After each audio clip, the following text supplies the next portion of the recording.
Assalamualaikum warahmatullahi wabarakatuh. Hai semua, bagaimana kabar hari ini? Semoga kita semua senantiasa dalam lindungan Allah SWT dan selalu menjaga diri, menggunakan masker, mencuci tangan, dan menghindari kerumunan. Pada kesempatan kali ini, saya akan membahas tentang apa itu rekrutmen.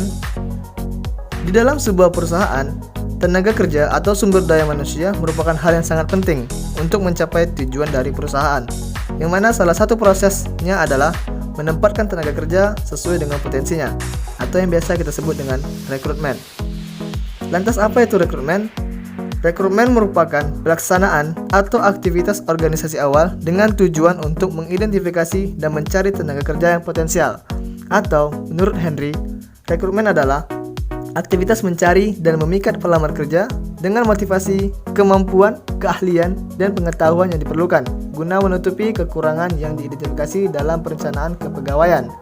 Atau menurut Faustino, rekrutmen ialah proses mencari, menemukan, dan menarik para pelamar untuk dikerjakan di dalam suatu organisasi.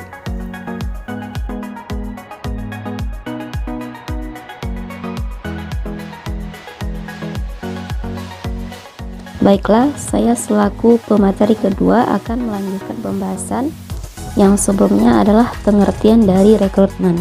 Nah, di sini saya akan membahas tentang sumber dari rekrutmen. Nah, ada dua sumber rekrutmen. Yang pertama adalah sumber internal dan yang kedua adalah sumber eksternal. Apa itu sumber internal? Sumber internal adalah karyawan yang akan mengisi lowongan kerja diambil dari dalam perusahaan dengan cara memutasikan atau pemindahan karyawan yang memenuhi spesifikasi pekerjaan jabatan.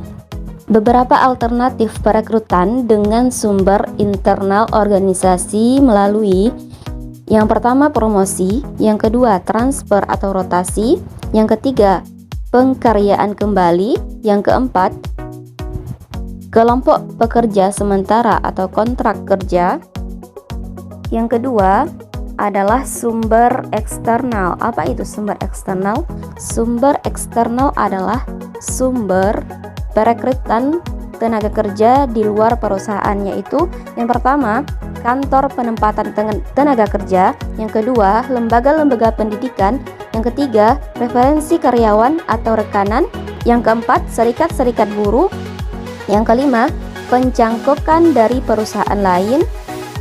Yang keenam, nepotisme dan leasing. Yang ketujuh, pasar tenaga kerja dengan memasang iklan pada media massa.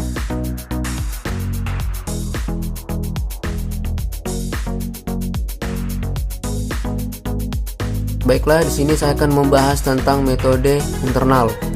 Perekrutan tenaga kerja dari dalam biasanya dilakukan oleh organisasi atau perusahaan yang telah lama berjalan dan memiliki sistem karir yang baik. Perekrutan tenaga kerja dari dalam ini memiliki keuntungan, di antaranya adalah tidak mahal, promosi dari dalam dapat memelihara loyalitas dan dedikasi pegawai, dan tidak dapat diperlukan masa adaptasi yang terlalu lama karena sudah terbiasa dengan suasana yang ada. Ada beberapa metode perekrutan dengan sumber internal, antara lain yang pertama ialah rencana suksesi atau succession planning. Perekrutan ini merupakan kegiatan yang difokuskan pada usaha mempersiapkan pekerja untuk mengisi posisi-posisi eksekutif. Yang kedua, penawaran terbuka untuk suatu jabatan atau job posting. Perekrutan terbuka ini merupakan sistem mencari pekerja yang berkemampuan tinggi untuk mengisi jabatan yang kosong.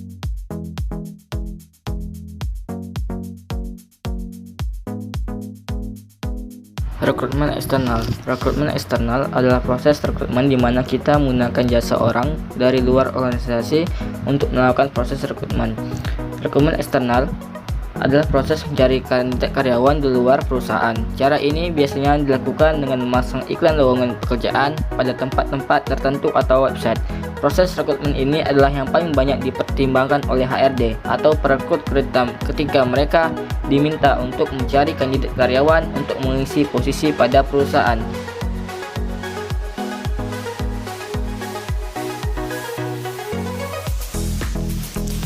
Masuk ke poin selanjutnya, yaitu seleksi.